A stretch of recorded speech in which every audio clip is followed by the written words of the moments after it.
Good morning, afternoon, evening, wherever you are. My name is Joshua Hale. Welcome to Do It Live Autonomy Podcast.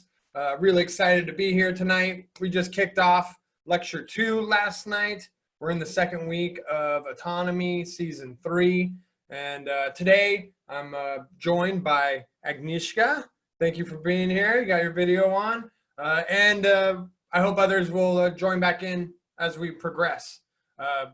We're going to be covering some of the highlights from this last week, what we really got out of last night's lecture. I was just talking about this beforehand, and just really excited to kind of share an inside look of what the community's going through and what we're all gaining from the course. Agnieszka, how are you doing today?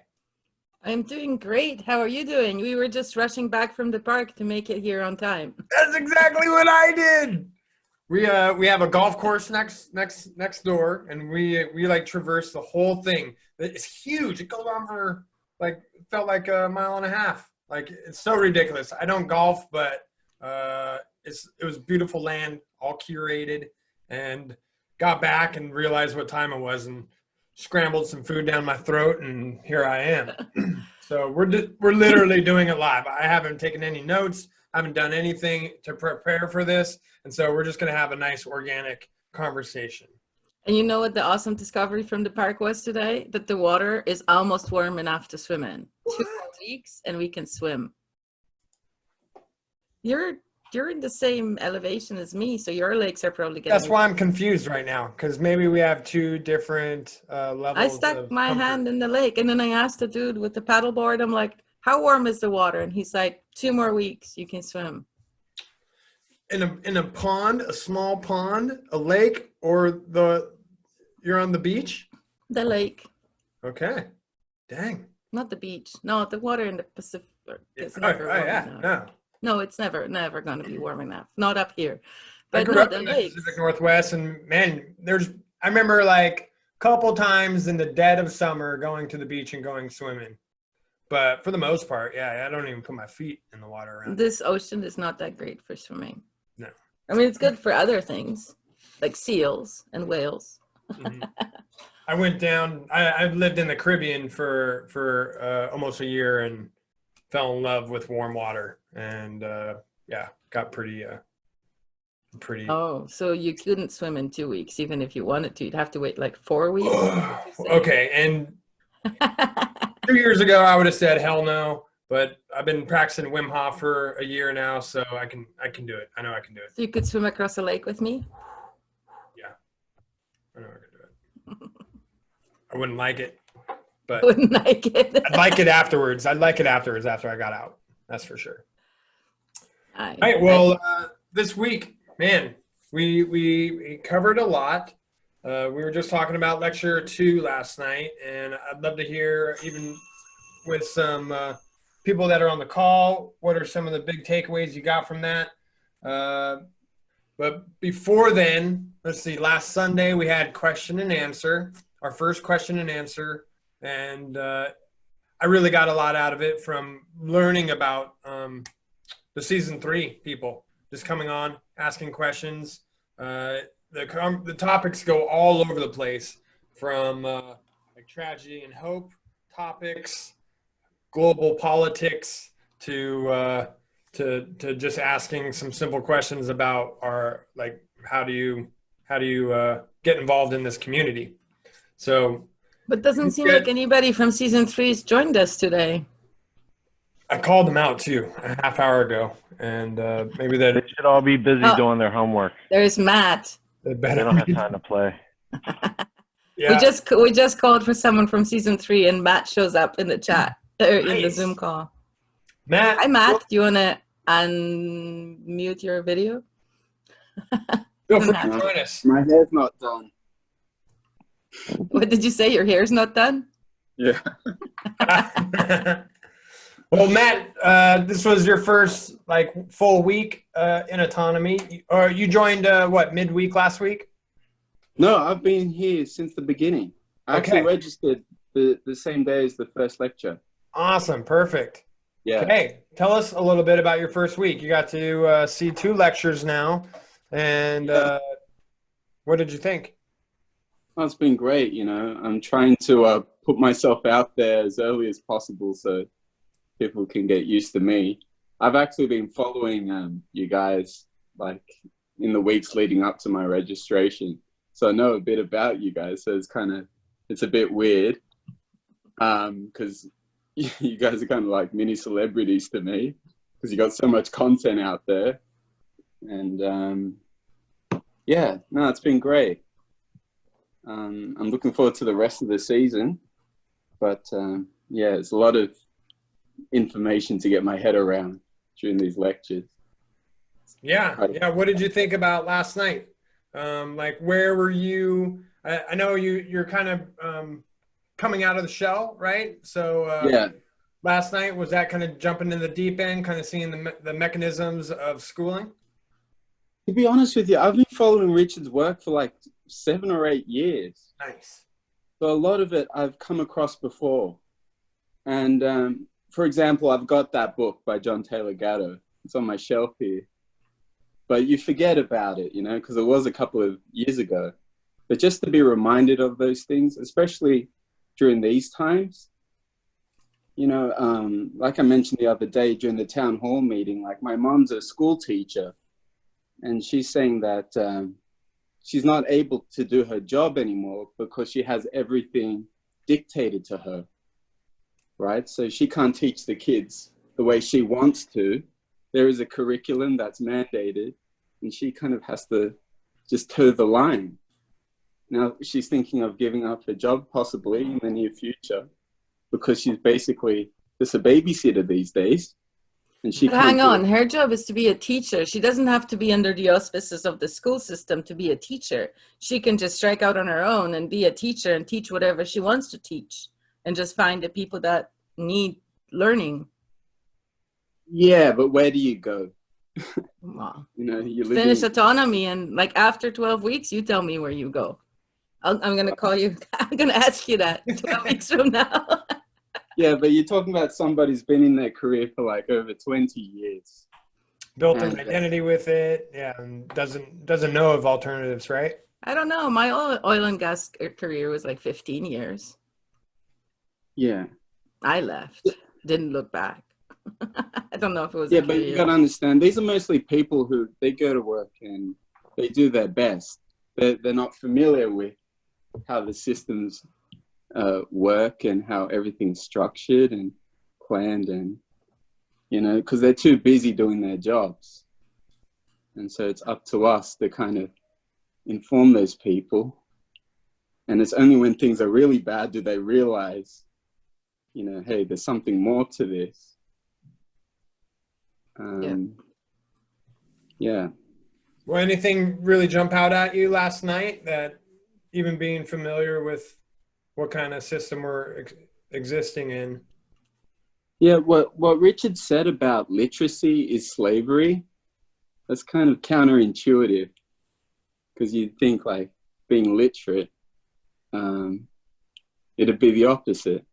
But what he's saying is basically you can't just pick up a book and believe everything that you read. You have to question what the author's about, what his background is, does he have an agenda, and to seek out different sources and then come to your own conclusion. So that's something that really stood out for me yesterday. I'm still like trying to get my hands around that. Like I remember in it was in Peace Revolution, Rich showed how in Africa the Aborigines were conquered because the British came in and brought religion, but they couldn't convert them until they were able to teach them to read. Then they were able to use grammar to trick them into being subservient to their God. Yeah, that's right. Yeah. And then the schoolhouses showed up. Yeah, I have to do a bit more digging into it. You know, I still have to go over it a second time, I think, especially having the slides, it helps. But yeah, a lot more people need to know about this. because I can't put myself in other people's positions. Like, we've kind of got a view of what's happening in the world, and other people are experiencing this pandemic with a very small perspective of how things operate. I'm thinking, how are they making sense of all this without this perspective? Like, how are they processing all this? You know? Yeah. Well, I mean, I can guess that they have to trust that the government has their best interests in mind. They're a bunch of experts and they're handling it. And so, like, just don't look into it, right? Yeah, absolutely. But I mean, here in Sydney, all the beaches are closed. There's no sports. There's nothing to distract people anymore. I mean, they're talking about keeping the borders closed till next year. I mean, and Aussies, they love to travel, you know, so we'll see. Yeah, I was just using the analogy, talking to somebody else, that the amusement park of distraction is closed down, and everybody's now stuck in their homes with themselves and their And close Netflix. ones. Remember Netflix? There is Your Netflix. best friend. I would think even that would get old after a few weeks. Oh yeah, definitely. But yeah. I have a complaint about Friday's lecture. It's a serious complaint. I'm serious right now. Drop the glove. So this is the third time I'm attending this lecture. And I was like, you know what? It's the third time. I can do some work. I can do some editing while I'm listening because it's not new. And you know what? I ended up having to stay up till 2 o'clock in the morning to do my editing because the stupid lecture sucked me in so much. I couldn't do anything else. This is the third time I'm doing the same lecture. You'd think that it'd be an old hat by now. I could wander off, do something else. No, but I'm sitting there like this. Ah, yeah. Oh, my camera just unfocused. Yeah, exactly. So that's my complaint. Richard, how'd you respond? No response from the government. I have no response to that. You're getting different information out of the same lecture every time because you've learned more since the last time you saw it. It seems logical. This should be the way we all learn, right? It's like that I mean, Warner I'm not Brothers saying should cartoon. like obligatory. Didn't mean should like that. I'm just saying, as opposed to schooling, it seems so natural to do it this way. Absolutely. I'm going to attend until it gets boring. So if in season 10, I'm still listening to all the lectures, that means there are layers. But it's like those Warner Brothers cartoons, right? When you watch them when you're 6, you're like, oh, cool, little things running after each other. When you watch it when you're 12, you're like, oh, there was some hidden meaning there. Watch it when you're like 20, and it's like, oh, that was a different hidden meaning than I thought when I was 12. And then by the time you're 40 and you're watching these cartoons, you're like, political. Because there are layers and layers and layers of meaning, just like in our lectures. I've heard a good analogy. Blue jeans don't start off blue. They use this really heavy duty dye and they dip the jeans into the pot, pull it out, and then hang it to dry, and it's a little bit blue. And then they have to wait for it to dry and then dip it again, and then it's a little bit more blue. And they do it like 6 or 7 times to get the blue jeans color. So a lot like this, we're getting dipped, and the more that we saturate ourselves with this, the more indigo we get. Sounds dangerous. Or maybe this is the red color. Not blue. Brandon, thanks so much for joining us. And brave enough to turn on your camera. It's nice to meet you. Hey, you too. Can you hear me okay? Yeah. Yeah, how's your first week in autonomy? Good. I was listening to the lecture. I was still, working on other things too. But it's funny because I kind of went through the whole cycle that Rich talks about in the lecture, and like you guys were just saying, it helps to hear it a bunch of times because that learned helplessness is just so ingrained. So I was working on music, and I just had this overwhelming feeling like I just need to stop and have somebody else finish it, because it wasn't going the way I wanted it to. And then as the lecture kept going, I just kept working for some reason. And by the end of the lecture, like, I had what I wanted. It was crazy. And I like couldn't believe it. It's like, I didn't, like, the whole time I'm telling myself too, like, you can't. And so now I have to go redo the other, like, I did two mixed and mastered 2 songs last night. So now I got to do the other 8, but go back and redo them. But now I kind of know exactly what I want. And I did 2 today, and it's just been so much easier. So it's just so funny that it's like, because like was mentioned earlier, I've listened to all John Taylor Gatto stuff. I have all his books, read all his books, and it's just so funny that, because I didn't even realize it was that learned helplessness until the end of the lecture, I think, is when Rich was talking to Benny, and I was going to chime in, but it was late, and Rich was like, all right, that's it. So I was like, yeah, I should probably go to bed. But Especially since I went after he already said he was going to bed, and then Benny went after me. yeah. But it's that same thing with your brain, right? Your brain is a programmable machine. And so as long as you're repeating, I can't, the more evidence to that will show up in your life. So you're proving yourself can't. And it's so hard to see it internally. It's way easier to see it in your like partners and your friends and the people close to you. Be like, oh, come on, you can't see that. Meanwhile, like, we have these just automatic programs going on throughout our day, and we just react with it and don't even notice, don't even know what to call it. There are 2 or 3 effective techniques for that when you're eliminating a word out of your vocabulary, when it's no longer serving you, and you find out that, oh yeah, I shouldn't be using this word anymore. Maybe it's not serving me. So first one, shouldn't I know? And I know is one I'm working on too. So I just did a double. So that was awesome. In any case, so the one technique is, because inside you, there's the 4-year-old inner child, right? So if you were talking to a child, how would you rephrase that?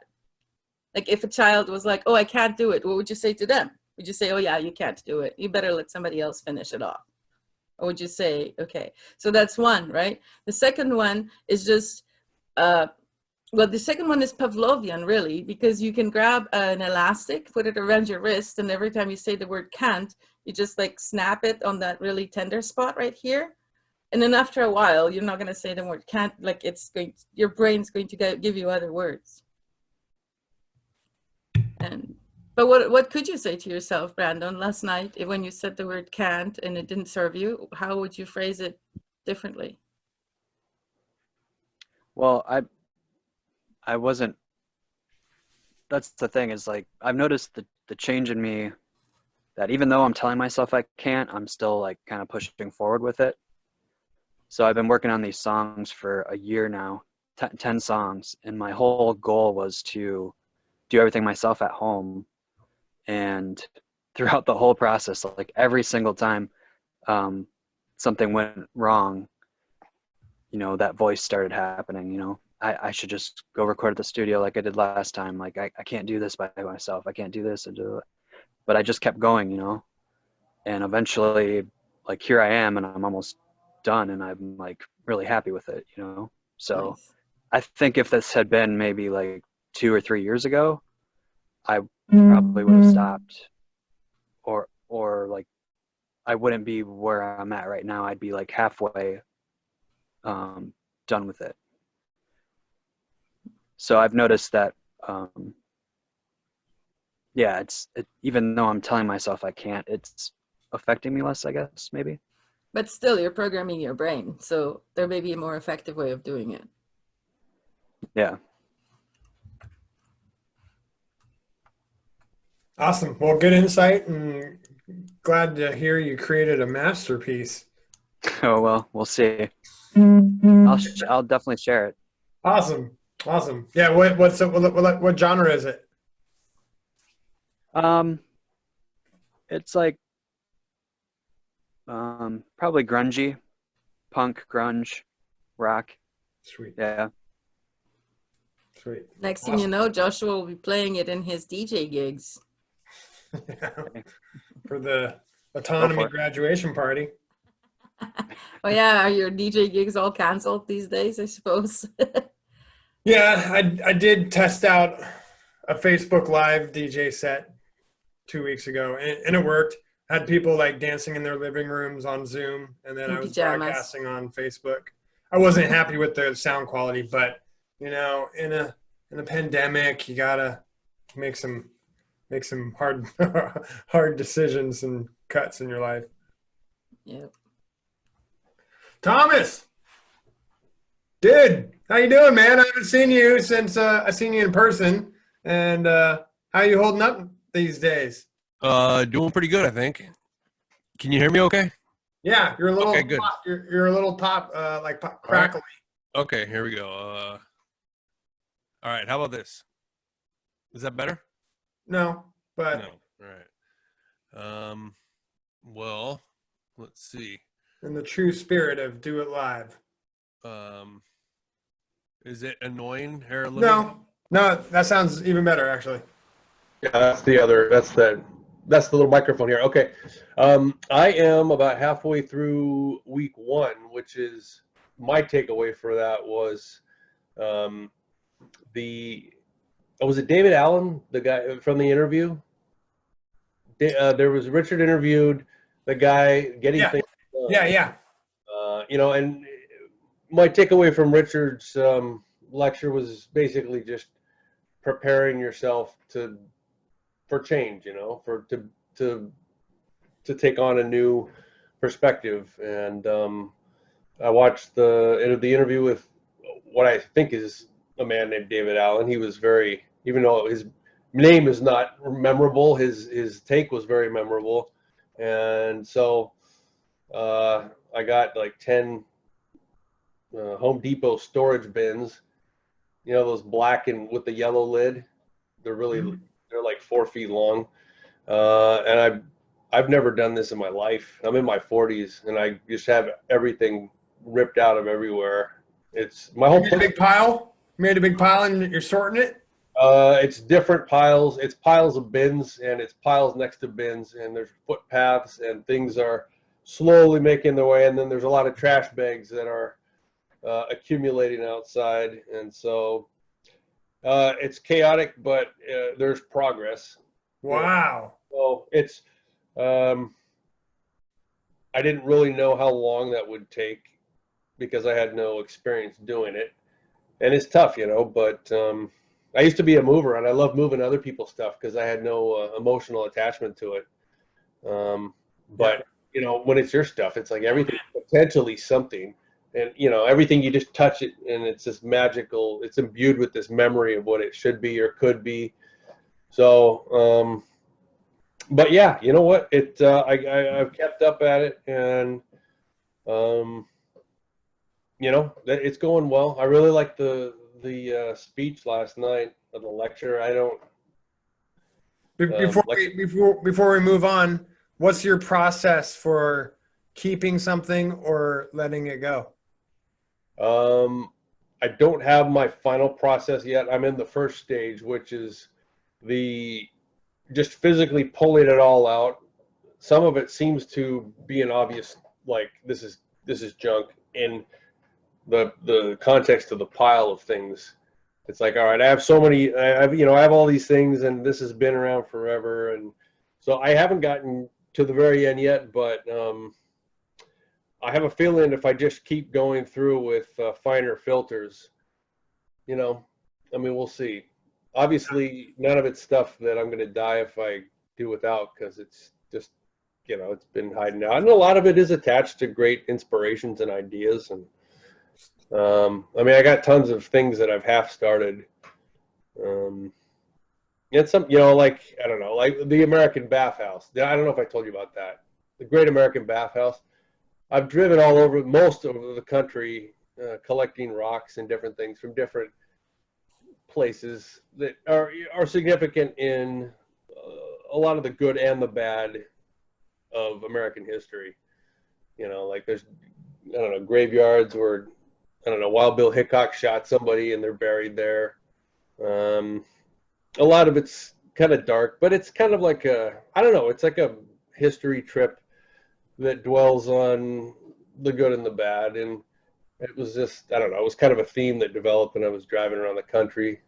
Hey, you know Fundamental what? for sure. Just a little tip. I've gotten rid of apartments and houses and all my stuff, and the only thing that I ever actually missed is my rocks. So don't get rid of the rocks, because it's going to come up, and you're going to go, I wish I had that rock. And for a while, I had all my rocks, and then I had to just let go. And I'm like, oh, but they were so cool.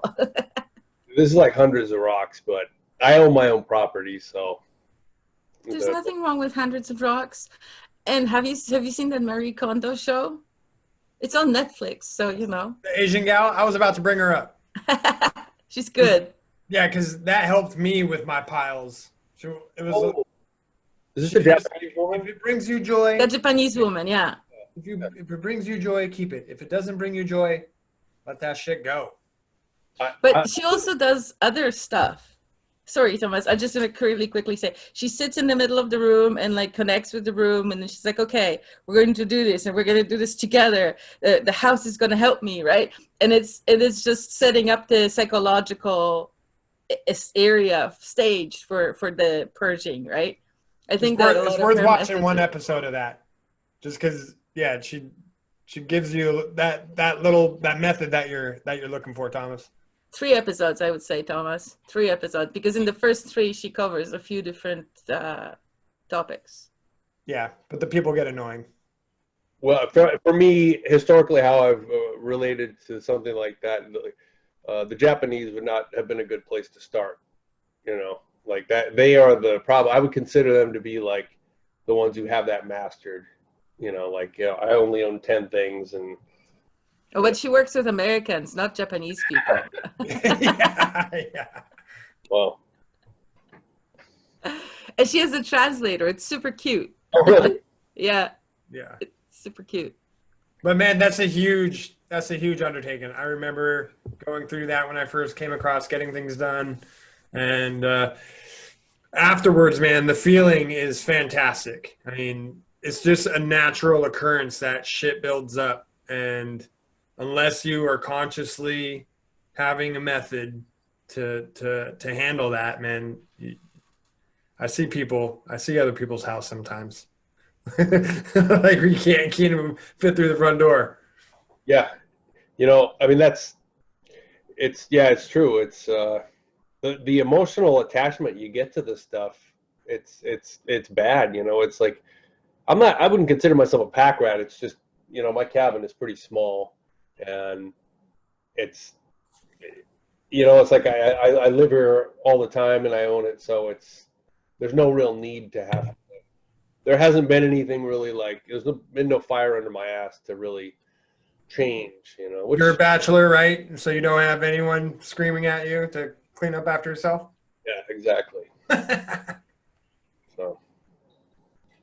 Well, good on you. So you didn't. You're halfway through lecture 1, and you're going to take them in order.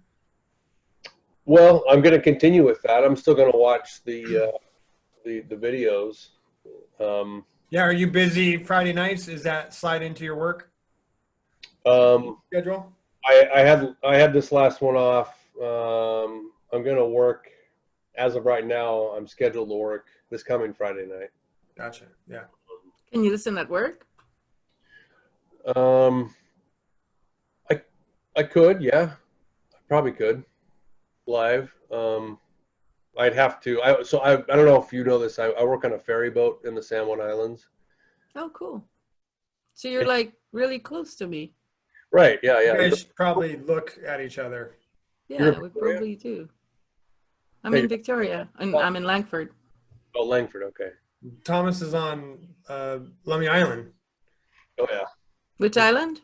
Lummi, just what? Oh, South on the other side of the magical line. Mm-hmm. Mm. Yeah. Is like Orcas in between you two? Yeah. Orcas is directly due west from us. So up over that tall. So basically, Thomas is between you and I, Joshua. geographically. Further south. Yeah, Thomas has gotten in between us, Agnieszka.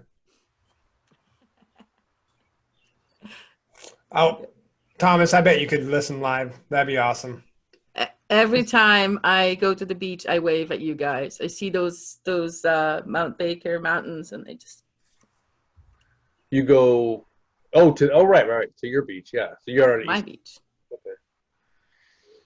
And yesterday I went to the beach and my phone said it was in the USA, and I shared it in the clubhouse, but nobody noticed. But yeah, I was like, I'm so subversive. I went to the USA, but we were just on near a beach.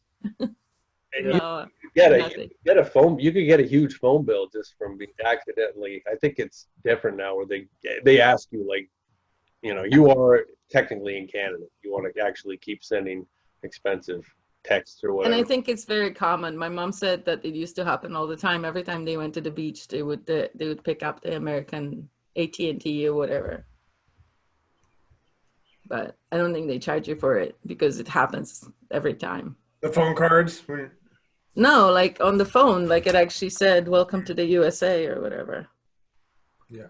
Like, you know, when you get that, no, I don't have it anymore, but I took a screenshot. When you get that thing, "Welcome to the USA, your roaming can be on," and all that. I got that on my phone because I got too close to the imaginary line. Did anybody catch Bob Pulowski's ethics dojo last Sunday? I did. Podolsky? Yeah. Tell me about it. Well, I was in no mood to insult him personally. I didn't really bring any game to that. I was hoping that other people would fill in that gap. Richard tried. I think no, people did. People did. It was just he really was hoping that people were going to come at him with. It seemed like he was prepared for. He really wanted some scathing stuff. Dirty, yeah. And I didn't want, like, I'd already pulled my place apart, and I've been cooking for myself. I've been, holed up when I'm not at work. And so I felt like I loved everything he's had to say so far. And a lot of it is really, and I read his book, and a lot of it has really got me thinking about, my own childhood in a different way. So there's that. The verbal kung fu thing, I didn't get as much out of that, and I felt like he was hoping for the class to turn out to a degree so he could, like, he was waiting for that. That was kind of how I felt. He was looking for more aggression to be able to. I felt like it was kind of dependent upon that, and so I felt like he was a little frustrated with that. Yeah, well, it's difficult coming to a community focused on freedom and peace, and yeah, looking for some anger and aggression. Totally. Yeah. What were some of his methods? How did he, like, say out loud how he was translating what was being said in his own head, and so it wasn't like flaring up any emotional charge? I think, I don't know. I think that he did. I'm probably not the person to count that very well. Like I was kind of tuned out because it felt like, to me, it felt like I was still waiting for it to kind of start. I mean, people did hit him with some insults, and he kind of just, it seemed like he just kind of talked peacefully back at them. It was almost like he was their therapist in a way. He just kind of took on that. So it seemed detached. Yeah, he was very detached. So that's kind of common in psychotherapy. And how, I know it was like just role play, but if I was really angry and upset with somebody for valid reasons, and I was communicating in that tone, but then they were very detached and basically and trying to psychoanalyze me, I'd get a lot more pissed off. Yeah. Did you see anything, like, was there anything like that, or was it hard in role play, just in practice, to see what it would be like in real life with this method? Well, I fully believe that he was not going to, I mean, he seems pretty confident with it, and I don't think anything could get to him really, you know. I mean, I'm sure there has to be something, but Sounds like detachment. yeah. Which I'm gonna have to check out the replay because I'll have to see that for myself. You know, I guess for all the things that I've been dwelling on personally, that I felt like I was a little lacking in. That's actually one area that I've gotten pretty good at, just in my personal sobriety. Yeah, when it comes to taking things personally and stuff, that's something that I used to struggle with a lot. I've had all these different little improvements that are have occurred parallel to other things that haven't gotten to the point where I want them, but I've You've controlled your anger for a very long time. Is that what you're saying? for sure, and I've even controlled it to the degree where I change how I respond to it.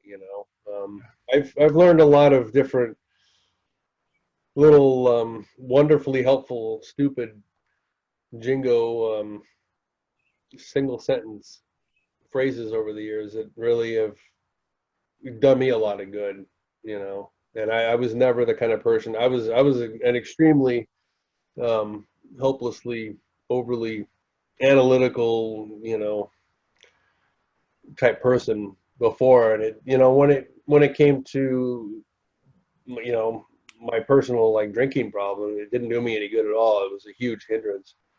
And I really enjoyed simplifying things and getting a lot more streamlined when it comes to that, and willingly just letting go of stuff that I used to hang on to.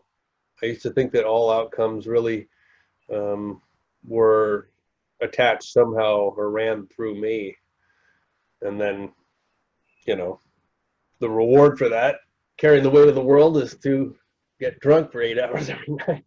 But I don't do that anymore, and so anyways,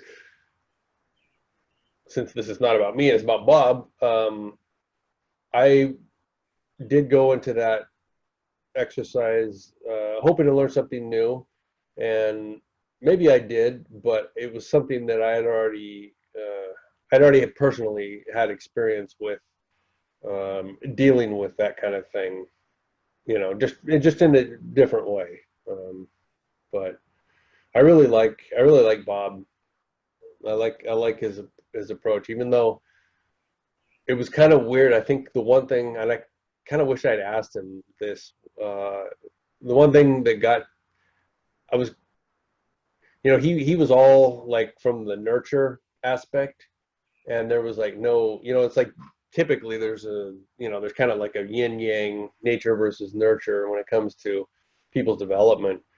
And he had said a lot of stuff about physical development that was even from a nurture perspective, people's, how their butt gets shaped and developed and things like that. I kind of wanted to hear more about that. It, just to me, that was just something that I guess I would have assumed was just in your DNA or something. Your ass is going to look a certain way because that's how the cells decided to do it, but not because of how you were raised, right? Well, sure. It's certainly something I never considered. I guess I guess I kind of wanted to hear a little more of his thought process on that.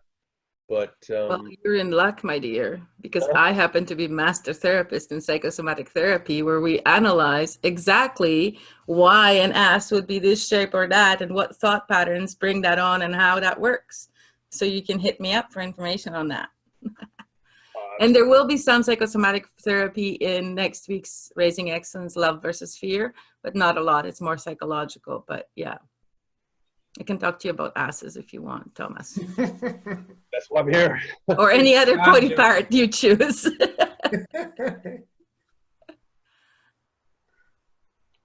I don't know where Bob's knowledge or background on that comes in, but mine is from the Australasian Institute of Psychosomatic Therapy and Body-Mind Analysis. Body, mind, butt analysis. Body mind analysis, including butts and fingers and toes. You know what the fun thing about psychosomatic therapy is? If you do a face reading or a hand reading or a foot reading, they always say the same thing. Isn't that crazy? What? It's like the same reading. Huh. There's no point in doing a hand reading and a face reading on the same person because they'll say the same thing. That's fascinating. So, yeah, you're spending too much time worrying about other people. Yeah, I can see that in your face. Yeah, I can see it in your hands. Too much time sitting on your butt.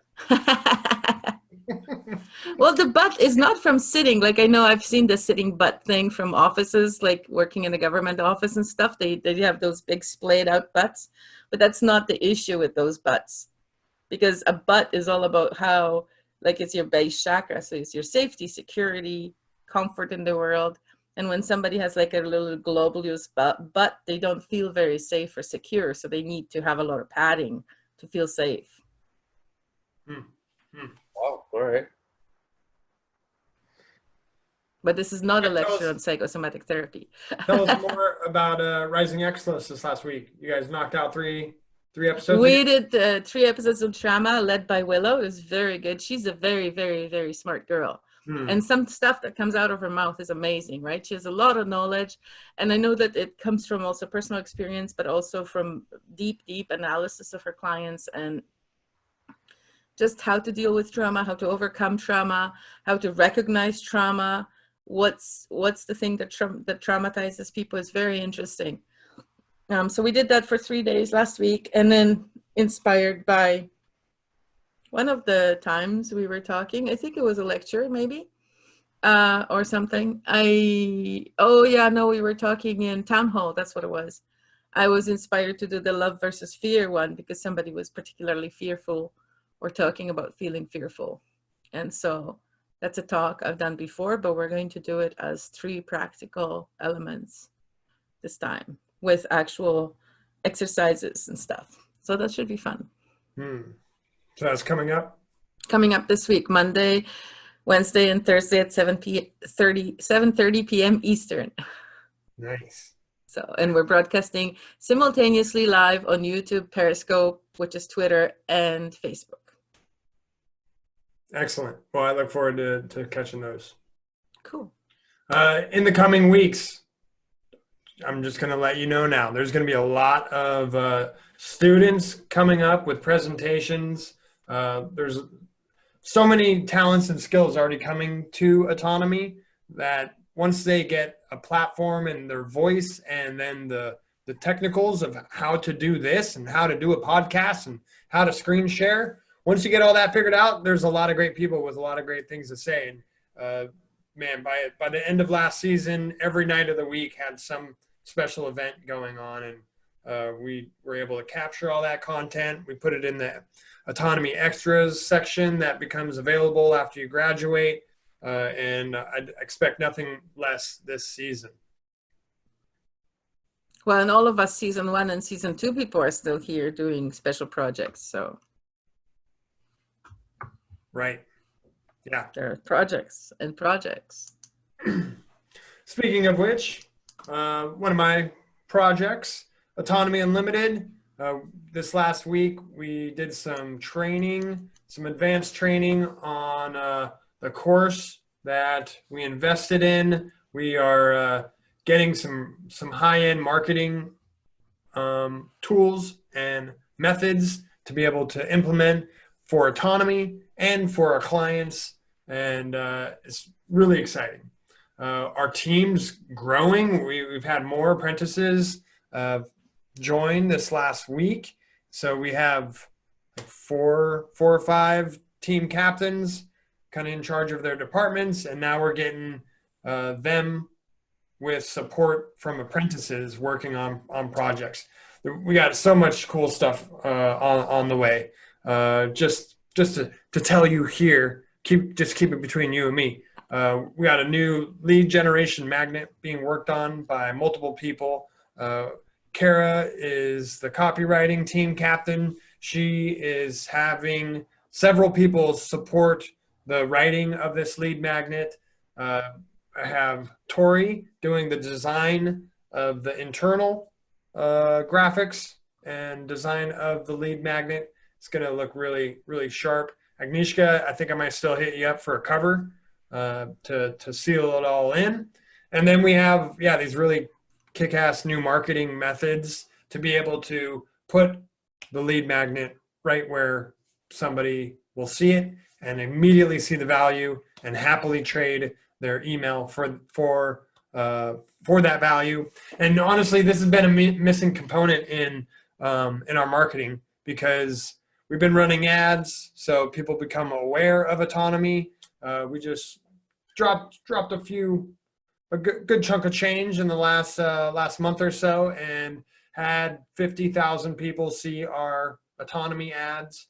We had a good amount of traffic come to the website, but there's still, it's like too big of a bite to be chewing off of. They see this, they're curious, they lean in, and then they see our sales page and they're like, whoa, I don't know what this is, but I want it. And then a few of them are getting on the calendar to have their interview with Richard to see if they'd be a good fit for autonomy. But there's still, there's a gap. There's a gap right there. And so we're going to come in with this lead magnet. It's going to be something of high value. So when they get curious, they lean in, they immediately see that, and they're like, damn, I need that. It's talking right to me. They get it, they digest it, and then they get to learn more about the autonomy experience in a controlled manner, so we can nurture them into understanding how badass this community, this course, and this really is. So excited to be working with everybody on that, and that's going to all come together. And I've been personally working long hours. I've been practicing getting up early throughout the week, 4:30, 5, so I can do my morning routine and then make my bullet coffee and then come out to my office and have an hour of no emails. I just pick one of my highest priorities, jump on that for an hour, and then hop in and go help wake up my daughter and have breakfast with my family. But that's really valuable time. It's so easy for us to keep busy with busy work, answering emails. I heard emails is somebody else's to-do list. I'm putting that up on my dry erase board. But busy just doing the same thing, hamster wheeling it every day. And that's not how you grow as a business or as an individual. So I'm really using that deep work time to get some really big things done. I just heard this. You might not be as busy every day, but you get way more accomplished each year. That's what I'm going for. So, yeah, learning great things and then applying it to Autonomy Unlimited, and then it's trickling down through all the graduates and apprentices that are working alongside me. So there's still lots to learn, lots to, like once you get through the autonomy season, I mean, you just become aware, and then you figure out what do you want to do, and then you move forward and start doing it. So I'm really excited to just be in this community, be in this position, and really excited for this new season. There's all these new, fresh faces to get to know and to be inspired by, because people are having their aha moments and getting just excited to see that there's a community, there's support, you don't have to do this alone, and there's people doing things that can help you achieve what you want to be doing. So that's enough of my rant, but that's kind of my last week in a recap. Anybody else want to chime in, share anything they got from last night's lecture, what they're excited about, any anecdotal stories before we wrap this thing up?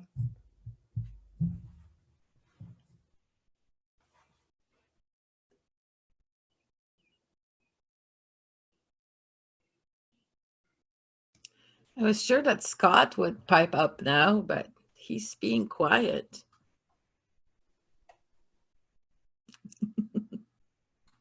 Thanks for speaking, Agnieszka. I was practicing my long pause. You're welcome. Hey, Scott. I called him out. Hey, Scott. How y'all doing? How you doing, Doug? Nice to hear Yeah, your I'm trucking voice. along right now down in Tennessee. I'm trucking along down in Tennessee right now. So Nice. I just thought I'd just listen. Sounds like a Nashville, dream, whereabouts? Where are you? Nashville? I'm between Dixon and Nashville. Nice. My best friend lives out there, and he didn't have an accent when he moved, but he does now. Does he say y'all now? Yep. All y'all? Yep.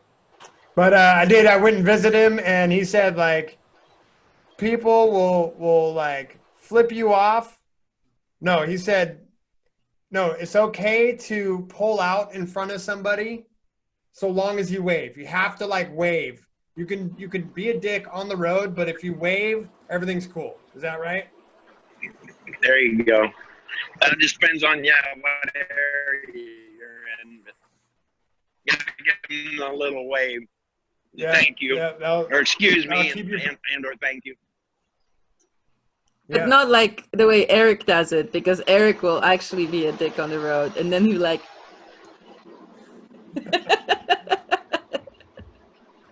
Yeah, you'll keep Well, you from getting shot down there.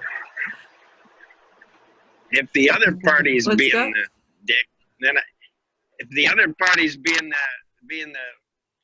the dick, then I wave real quick with one finger, like no. Kind of like the teacher used to do. No, but I always get the fingers mixed up. Right, of course. I'm a little dyslexic. Right, of course. Well, Scott, what are you getting out of the lectures? Quite a bit. Like I say, I probably shouldn't try to go into it right now. Okay, I'm you in the drive. hills and there's a little bit of traffic, but Sure. yeah, there you go. All right, Scott. How can there be traffic? We're all locked in our houses. What are you doing out? Some people have to deliver No, food. I say the traffic's not. Yeah, the traffic's not too bad. A little bit of traffic, but kind of in the curves and the hills here. Cool. Be Well, safe. thanks for tuning in, Scott. I look forward to getting to know you more. Oh, I appreciate you guys doing this. Oh, Scott is awesome. You haven't gotten to know him yet, Joshua? Uh-uh. He's so much fun. Yeah. Yeah. And I just said stay safe to him, hoping to call out Eric, because he said that next time somebody says stay safe in front of him, he's going to give him a piece of their mind. I didn't hear Eric chime up, Hey, though. sometime when Scott's not driving, you got to get him to do his John Wayne impressions because they're really good. Yep. I'll remember Wait that. till he's at a truck stop camping overnight someplace. Well, we got one more person on the call with us. Lori, are you interested in unmuting and saying hi?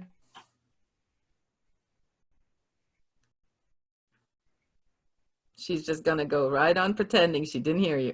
Hey guys, no, actually, it's this is my wife's account. My name is Oscar. Oscar, what up, Hi, man? Oscar. Nice to meet you. Likewise, guys. Hold on a second here.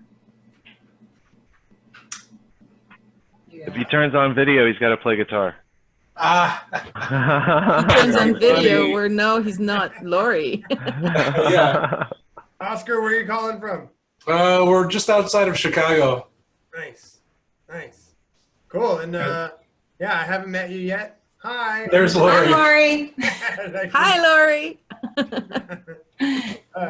Yeah, this is her Zoom account is on my computer, so it shows up as her name. Nice. So that's why I there's a little mix I up use there. my wife's account. Joshua uses my account. Yeah. You're in good standing, Oscar. Yeah. But you know, we were watching live last night at the presentation, and towards the end when Benny got on camera, our jaws dropped because we're just huge fans of Joy Camp and have been watching their videos for years. And you know, we're just Lori was more excited than I was, but you know, it was a real pleasure to see him sharing and participating in the conversation. So we're really stoked, man. I've been getting on Discord. Scott, I actually talked to him earlier. He popped my cherry on audio on Discord. So that was really cool. We chatted for a few minutes, and then I had to let him go to grab a bite to eat and finish the survey that's on the list to do. And your before shot, like where you are right now before starting the course. Yeah, actually, I'm writing notes on what I want to do and what I want to share during the video. So I'll get that done pretty soon. Yeah, I still have my video, and it's a trip to like be able to go back and watch yourself. Agnieszka, I'm sure you can say this, the mannerisms, the body posture, like everything really does. And I was just thinking when Oscar was speaking, we should do before and after photos because the whole face, especially in Tyler's face totally shifted, like completely. Even if you go back to his videos from 2 years ago, his whole facial structure is different. Yeah. Oh, that's pretty amazing. I believe it. Very simply put, like I felt very alone in the world knowing all of this kind of stuff. And I mean, just meeting community, I mean, that really met some deep seated needs of mine. Totally agreed. We have had very similar experiences where we're like, okay, we don't really have anybody to share our thoughts and feelings and emotions and our real concerns, because you know they're so dark that it's hard for people to relate to. They can't, you know, it's like asking them to jump the Grand Canyon. It's really, you know, and that's one of the reasons that I wanted to participate, is to help close that gap and be able to communicate to others and truly, you know, hopefully inspire. You know, I've never had much of a problem talking to people. I've never had much of a problem getting up in front of people and starting to talk. You know, when I've had something to talk about, at least. But extemporaneously, it's, you know, I'm still pretty damn shaky, and that's really one of the goals that I have for this course, is just to be able to riff and communicate clearly and cogently and have the message get across that, listen, we need to start waking up. We need to start doing things. We need to start making ourselves more proficient in many ways, in any way that we can. And, you know, to inspire people to take action in regards to all this is what we want. Right on. So, yeah, that's really great to hear. I have a 2-year-old daughter now, and I never thought I could be so proficient. And then I had a daughter, and then started autonomy, and now, man, each day, it's pretty. Like I probably get more done in a day than I did in a week 5 years ago, for sure. yeah, that's the, you know, that's what another goal is, to raise my proficiency level. I want to get more things done, get them done better at a faster rate. And you know, when I had my interview with Richard, it was I described to him that, you know, essentially that I've got all these dots that I've been able to identify, but I haven't taken the time to actually connect them and make them more coherent to myself, and really think these things through in order for me to build this foundation where I am unshakable, where I am this person that can influence others to kind of get out of their slumber. So I don't know how that's going to look. I don't know when it's going to happen, but that is my intent. You know, and as Richard mentioned, I'm an accomplished guitar player. I love playing guitar. I've never really had the chance to express myself artistically in writing music, but I believe that that's where this will lead to as well. And coming up with really great pieces of music that people can relate to and really just help them wake up in that manner, using that media somehow. Maybe you'll make some music for Joy Camp. Yeah, that would be great. Yeah, those guys are awesome. Yeah, if Benny was here, I'd be like, that last video where they did the photobomb weed, or wait, truth bomb weed. Oh my God, Lori and I were just rolling. That was awesome. Yeah, Lori was like, that was awesome. So yeah, we're really stoked to be a part of this. This is exactly what we wanted, and we're totally ready. We're ready to do this. We're ready to jump in with both feet and go through the curriculum and just do the best we can. Awesome.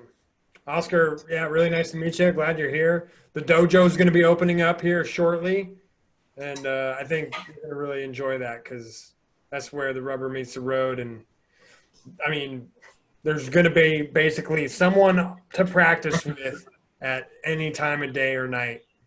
And you can also pick your what level of challenge. Like if you want us to challenge you, like say you're expressing a difficult idea and you want us to be controversial or confrontational.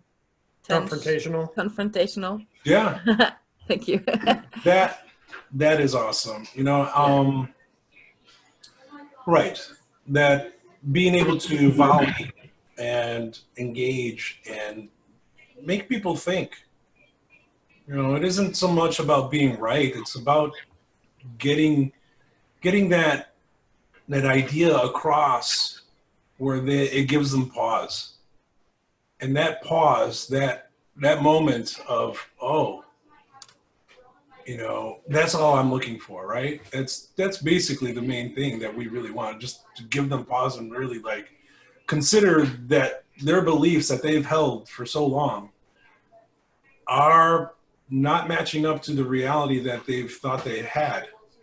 And they're seeing that contradiction, and they'll mull it, around for a while, and then later on, something will blossom out of that. Yep, it might take a long time too. But So be it. But you probably noticed this already, but Richard Grove is really excellent at planting seeds like that because he doesn't push, he doesn't shove it down their throats.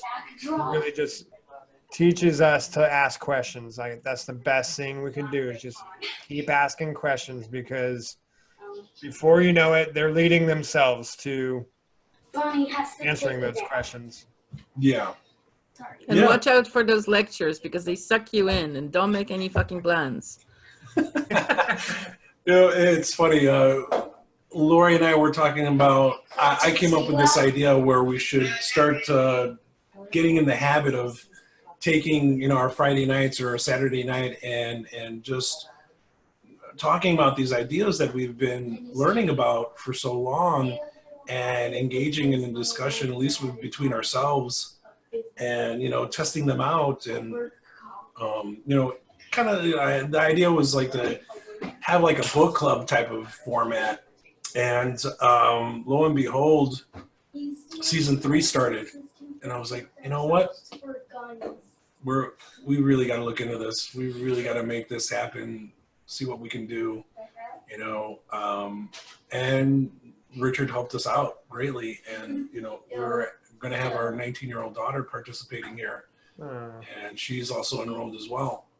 So I'll be encouraging her. I'm not telling her to drop your plans every Friday night to be on the live broadcast, but at the same time, she's watching us, she's seeing us. Being productive. Just a little while ago, as I turned on the video camera and started talking. So But we do it we do it as a family, Eric and I. So Friday nights, you know, we get our dinner going because it's 6 p.m. here, right? So we serve dinner as the lecture's starting, we're eating, and then we, you know, we have a drink or whatever, and we just make that our Friday night. And then if I have some, you know, some sewing to do or something, that's something that really is conducive to the lecture, because I'm just sitting there in the living room, I'm sewing or I'm cleaning or doing something, right? Versus if I, like I tried last Friday to do some editing because I thought, oh, it's an old lecture, I can just, no, that's not gonna work. So the other part of the brain works really well. The hands things. You know, you could pick up knitting. It's a good Shannon, six Shannon hours. started. Shannon, who's a season 3, she just bought some coloring books and some new pens, and she was going to town last night. She showed me all her pictures, but it gives your mind something to focus on, so you're able to just soak it all in. And one more thing I wanted to say, my wife, this is now season 3. I've been a part of this since the conception. My wife just texted me last night. She's like, "Are you gonna come inside and watch it with me?" Like, first time she's like finally showing some interest to go a little deeper. She's aware. Like, of course, I talk her ear off, but yeah, the modeling is one of the best like ways to teach others, especially that your close friends and family, because I mean, you can't shove this stuff down their throat, but you can absorb it and be it, and that really leaves an impression. Yeah, I totally agree. Yeah, very well said. Yeah, for sure. Well, Oscar, yeah, real pleasure to meet you, man. I look forward to getting to know you more. Likewise, thank you. This episode up. Thank you so much. That's it for Do It Live podcast. We're going to be doing this every Saturday throughout the season. I hope to hear from more season 3 students. We'll have some old school season 1, 2 should be joining us. And I'll prepare more next time to where the format typically is we'll have clips of what you might have missed or what was taking place in the previous week. And we'll go through those clips. So you'll get a chance to see something you might have missed, but also then we'll have a discussion about what's going on. Really nice to meet you all. Thank you all for coming in. If you want to get some autonomy for yourself, go to getautonomy.info/ignite. And don't forget to subscribe and hit that bell. See y'all next time.